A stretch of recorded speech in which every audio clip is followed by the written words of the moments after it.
Hello नमस्कार दोस्तों, JMD study के यूट्यूब चैनल पर आपका हार्दिक स्वागत और अभिनंदन है। तो कैसे हैं साथियों? सभी मस्त हैं, तंदुरुस्त हैं और अपनी तैयारी को निरंतर आगे बढ़ा रहे हैं। मंजिल मिल ही जाएगी भटकते ही सही। मंजिल मिल ही जाएगी भटकते ही सही। गुमराह तो वो है जो घर से निकले ही नहीं। जी हाँ दोस्तों, अगर आप लोगों ने एक बार उस रास्ते को पकड़ लिया तो उस रास्ते पर आप निरंतर बढ़ते हुए चलते रहना। कोई भी समस्याएं उस रास्ते में अगर आती हैं, कोई भी कांटे उस रास्ते में आते हैं, कोई भी बाधाएं उस रास्ते में आती हैं, तो उन सबको नस्ते नाबूद करते हुए निरंतर अपनी गति से आगे बढ़ते रहना। सीधा सीधा मैं ये कहना चाह रहा हूँ दोस्तों कि उस माँ बाप का सपना पूरा होना चाहिए, उस माँ बाप की आंखों में खुशी के आंसू होने चाहिए। तो उठा लीजिएगा पेन कॉपी और तैयार हो जाइएगा दोस्तों। आज के सेशन को स्टार्ट करते हैं। 9 जनवरी 2022 करंट अफेयर्स के प्रश्न और उत्तर की अपना बात करने वाले हैं दोस्तों। तो कॉपी पेन लेके अवश्य बैठिएगा और एक एक बात को नोट कीजिएगा। तो पहले तो मैं आप लोगों से डिस्कस करना चाहता हूं दोस्तों कि लास्ट क्लास में मैंने आप लोगों को दो क्वेश्चन दिए थे। एक तो मैंने बताया था, आपको कहा था कि एलपीजी की फुल फॉर्म क्या है। एलपीजी की फुल फॉर्म क्या है? तो ये है दोस्तों लिक्विड, क्या है? Liquid petroleum gas. क्या है दोस्तों? Liquid petroleum gas. तो लिक्विड पेट्रोलियम गैस किसकी फुल फॉर्म? हमारी एलपीजी की। काफ़ी बार एग्जाम में पूछी जाती है दोस्तों कि एलपीजी की फुल फॉर्म क्या होती है। तो liquid petroleum gas.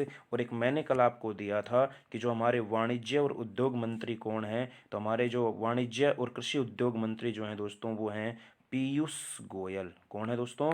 Piyush Goyal जी हैं। ये दो क्वेश्चन मैंने आप लोगों को कल होमवर्क में दिए थे, जिनको मैंने आपको बता दिया है। अब मैं शुरू करता हूं दोस्तों आज के सेशन को। और आज की क्लास का पहला क्वेश्चन आपके सामने ये रहा। भारत के शीर्ष अंकशास्त्री जेसी, भारत के शीर्ष अंकशास्त्री जेसी, थोड़ा सा इसको छोटा करते हैं, ये जा रहा है बाहर। आइए दोस्तों, चलिए देखते हैं पहला क्वेश्चन हमारे सामने।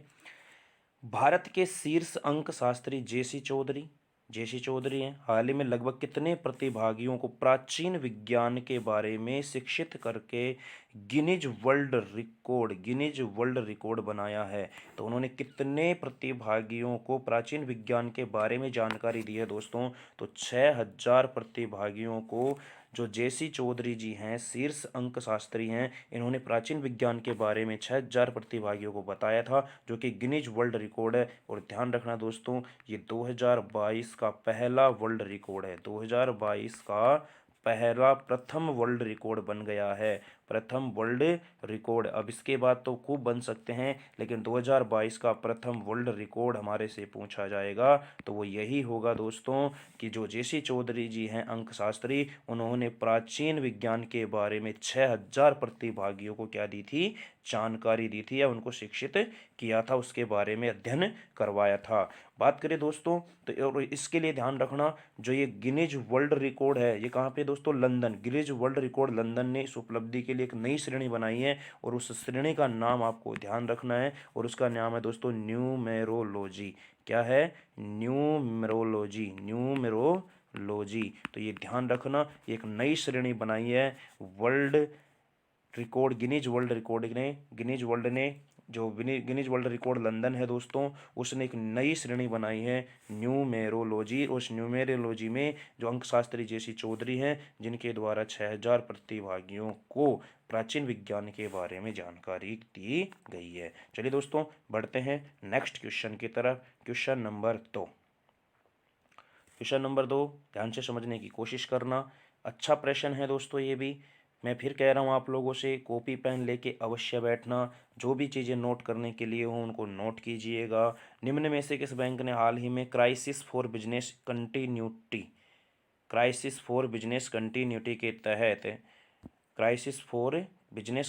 के तहत सर्वश्रेष्ठ ऑटोमेशन के लिए UI path automation excellence award 2021 जीता? ये महत्वपूर्ण है, ध्यान रखना। कौन सा अवार्ड है दोस्तों? UI path automation excellence award. UI path automation excellence award 2021 का खिताब ये किसने जीता है दोस्तों? ये जीता है साउथ इंडियन बैंक ने जीता है। किसने जीता है? साउथ इंडियन बैंक ने जीता है। चलिए दोस्तों, बढ़ते हैं नेक्स्ट क्वेश्चन की तरफ। क्वेश्चन नंबर 2 इसका और शॉर्ट सॉल्यूशन देख लेते हैं। ये रहा दोस्तों, क्राइसिस फॉर बिजनेस कंटिन्यूटी के तहत सर्वश्रेष्ठ ऑटोमेशन के लिए साउथ इंडियन बैंक ने हाल ही में UI path automation excellence award 2021 जीता है। इस अवार्ड का 2021 संस्करण परिवर्तनकारी स्वचालन परियोजनाओं के माध्यम से परिवर्तन लाने के लिए व्यक्तियों और संगठनों को योगदान मान्यता देता है। चलिए दोस्तों बढ़ते हैं question number next. Question number next क्या कहता है, ध्यान से समझना। केंद्र सरकार ने विजय पोल शर्मा को, क्या नाम है दोस्तों, विजय पोल शर्मा को हाल ही में किस आयोग के अध्यक्ष के रूप में नियुक्त किया है? तो ये किया है दोस्तों कृषि लागत और मूल्य आयोग। किस आयोग का प्रश्न पूछ लिया जाएगा हमारे से कि कृषि लागत और मूल्य आयोग के अध्यक्ष कौन हैं? तो विजय पोल शर्मा हैं। या विजय पोल शर्मा को किस आयोग का अध्यक्ष बनाया है? तो कृषि लागत और मूल्य आयोग का अध्यक्ष बनाया है। या दोनों क्वेश्चन कैसे भी पूछा जा सकता है, रिवर्स क्वेश्चन पूछा जा सकता है दोस्तों हमारे से। कृषि लागत और मूल्य आयोग का अध्यक्ष किसको बनाया गया? विजय पोल शर्मा को। या विजय पोल शर्मा को किस आयोग का अध्यक्ष बनाया गया है? तो कृषि लागत और मूल्य आयोग का अध्यक्ष बनाया गया है। चलिए दोस्तों बढ़ते हैं नेक्स्ट क्वेश्चन की तरफ। नेक्स्ट क्वेश्चन है दोस्तों हमारे सामने कि केंद्रीय जल शक्ति मंत्री गजेंद्र सिंह शेखावत, पहला ही क्वेश्चन यहाँ पर प्रश्न में बन रहा है कि केंद्रीय जल शक्ति मंत्री कौन है? गजेंद्र सिंह शेखावत ने हाल ही में 2020 के लिए कौन से राष्ट्रीय जल पुरस्कार की घोषणा की है? तो कौन से राष्ट्रीय जल पुरस्कार की घोषणा की है दोस्तों? कौन से की है? तीसरा राष्ट्रीय जल पुरस्कार की घोषणा की है केंद्रीय जल शक्ति मंत्री गजेंद्र सिंह शेखावत ने। और इसमें टॉप किसने किया है, यानी कि इसमें पहले स्थान पर कौन है दोस्तों? उत्तर प्रदेश है। पहले स्थान पर कौन है? उत्तर प्रदेश है। दूसरे स्थान पर है दोस्तों राजस्थान। दूसरे स्थान पर कौन है दोस्तों? राजस्थान। ध्यान से समझना, केंद्रीय जल शक्ति मंत्री गजेंद्र सिंह शेखावत तीसरे राष्ट्रीय जल पुरस्कार की घोषणा की है, जिसमें पहले नंबर पर कौन है? यूपी है, यानी उत्तर प्रदेश है। और उत्तर प्रदेश में मैंने कल आपको बताया था कि इनकी लोकसभा, विधानसभा, विधान परिषद, ये सारी की सारी सीटें, राज्यसभा, सारी सीटें उत्तर प्रदेश में सर्वाधिक रहती हैं। दूसरे नंबर पर किसको दिया है दोस्तों? राजस्थान को मिला है। और तीसरा नंबर दोस्तों तमिलनाडु को दिया गया है। किसको मिला है? तमिलनाडु को। इस प्रकार से ध्यान रखना है। तो पहले नंबर पर कौन है? यूपी है। और कौन सा राष्ट्रीय जल पुरस्कार है? ये तीसरा है। चलिए दोस्तों बढ़ते हैं नेक्स्ट क्वेश्चन की तरफ। बहुत प्यारा क्वेश्चन आया है दोस्तों ये। निम्न में से, ध्यान से समझना, निम्न में से किस बैंक ने, देखो अभी थोड़ी देर पहले भी अपन ने एक बैंक की बात की थी जिसमें अवार्ड मिला था साउथ इंडियन बैंक को। और यहाँ पर भी एक और बैंक आ रहा है जिसे क्रिकेटर शेफाली वर्मा को अपना ब्रांड एम्बेसडर नियुक्त किया है। तो वो कौन सा बैंक है दोस्तों? Bank of Baroda. तो बैंक ऑफ बड़ौदा। अच्छा, शेफाली वर्मा कौन है? क्रिकेटर है, लिख रखा है यहाँ पे क्रिकेटर है। और ये भारत की T20 टीम का प्रतिनिधित्व करती हैं। तो ध्यान रखना दोस्तों, शेफाली वर्मा को अपना ब्रांड एम्बेसडर नियुक्त किया है, और जो कि बैंक ऑफ बड़ौदा का ब्रांड एम्बेसडर बनाया है क्रिकेटर शेफाली वर्मा को। और आपको पता होगा कि सबसे कम उम्र में क्रिकेट खेलने वाली, अंतर्राष्ट्रीय क्रिकेट खेलने वाली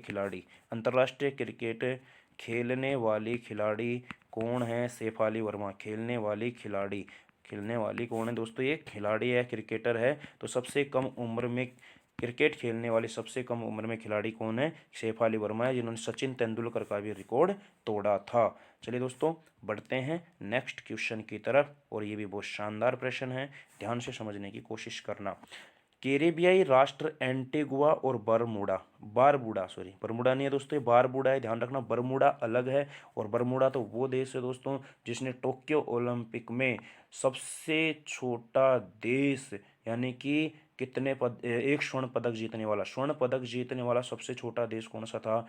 बरमूडा था दोस्तों, जो 2 पदक जीत के लाया था वहां से, जो एक स्वर्ण था और एक ब्रॉन्ज था। एंटीगुआ और बारबूडा ने हाल ही में अंतर्राष्ट्रीय सौर गठबंधन, कौन सा दोस्तों? इंटरनेशनल सौर अलायंस का, यानी अंतर्राष्ट्रीय सौर गठबंधन के कौन से सदस्य के रूप में शामिल किया गया है? तो इनको किया गया है 102वें सदस्य के रूप में शामिल किया गया है। और आपको पता होगा दोस्तों, यहाँ के जो पीएम हैं, यहाँ के जो प्रधानमंत्री हैं, वो कौन है दोस्तों? यहाँ के प्रधानमंत्री, ध्यान रखना, गैस्टन ब्राउन। कौन है दोस्तों? Gaston brown. यहाँ के जो प्रधानमंत्री हैं एंटीगुआ और बारबूडा के, तो गैस्टन ब्राउन के साथ मिलकर के समझौता किया गया है। और ये भारतीय उच्चायुक्त कौन? केजे श्रीनिवास। तो इन्होंने मिलकर के समझौता किया है दोस्तों जो एंटीगुआ बारबुडा के प्रधानमंत्री गैस्टन ब्राउन के साथ मिलकर के भारत के उच्चायुक्त के श्रीनिवास दोनों ने मिलकर के समझौता किया है और इनको अंतर्राष्ट्रीय सौर गठबंधन के कौन से सदस्य के रूप में 102वें सदस्य के, और इसका जो मुख्यालय दोस्तों ये भारत में है, और भारत में कहाँ पर है, हरियाणा में है। चलिए दोस्तों बढ़ते हैं नेक्स्ट क्वेश्चन की तरफ। बिजली तथा नवीकरणीय ऊर्जा मंत्री का नाम बताइए। देखो बिजली तथा नवीकरणीय ऊर्जा मंत्री का नाम बताइए जिन्होंने हाल ही में ऑटोमेटिक जनरेशन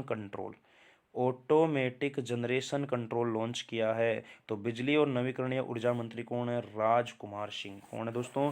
राजकुमार सिंह हैं और इन्होंने ऑटोमेटिक जनरेशन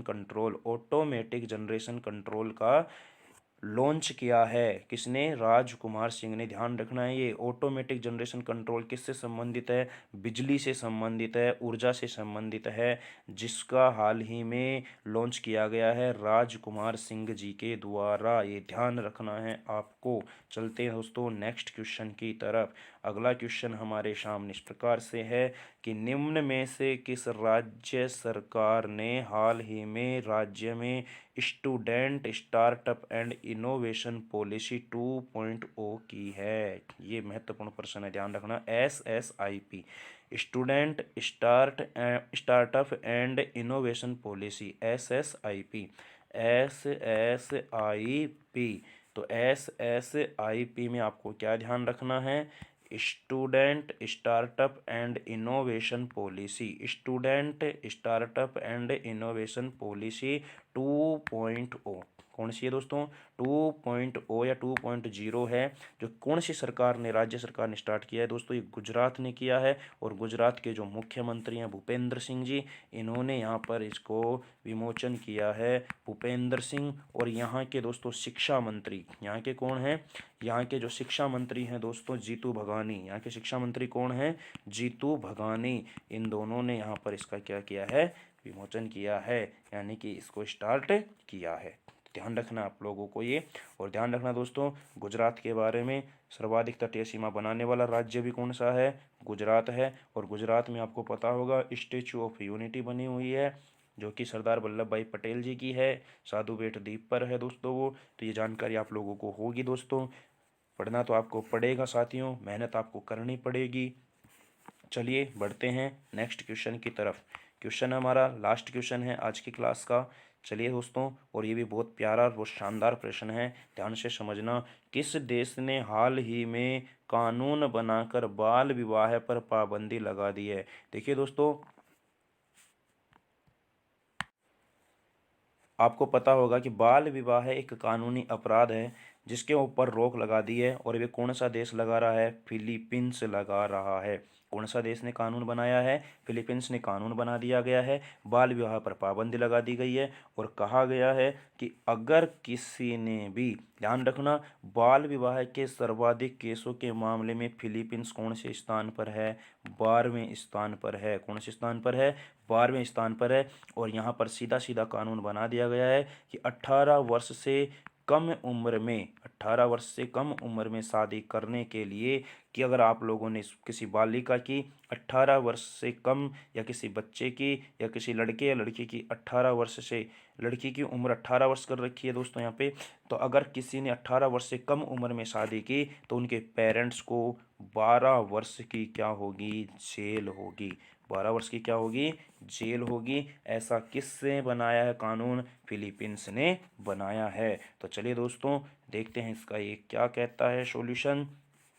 फिलीपींस की सरकार ने हाल ही में कानून बनाकर बाल विवाह पर पाबंदी लगा दी है। यूनिसेफ के आंकड़ों के मुताबिक नाबालिग लड़कियों की शादी के मामले में विश्व भर देशों में फिलीपींस कौन से स्थान पर है? 12वें स्थान पर। और 18 साल से छोटी लड़की की शादी करने पर माँ बाप को 12 साल की जेल हो सकती है। तो ये था दोस्तों हमारा क्या, आज का सेशन। उम्मीद करता हूँ कि आपको ये सेशन समझ में आया होगा और अच्छा लगा होगा। दोस्तों अच्छा लगा हो तो लाइक कीजिएगा और अपने फ्रेंड्स के साथ इसको शेयर कीजिएगा।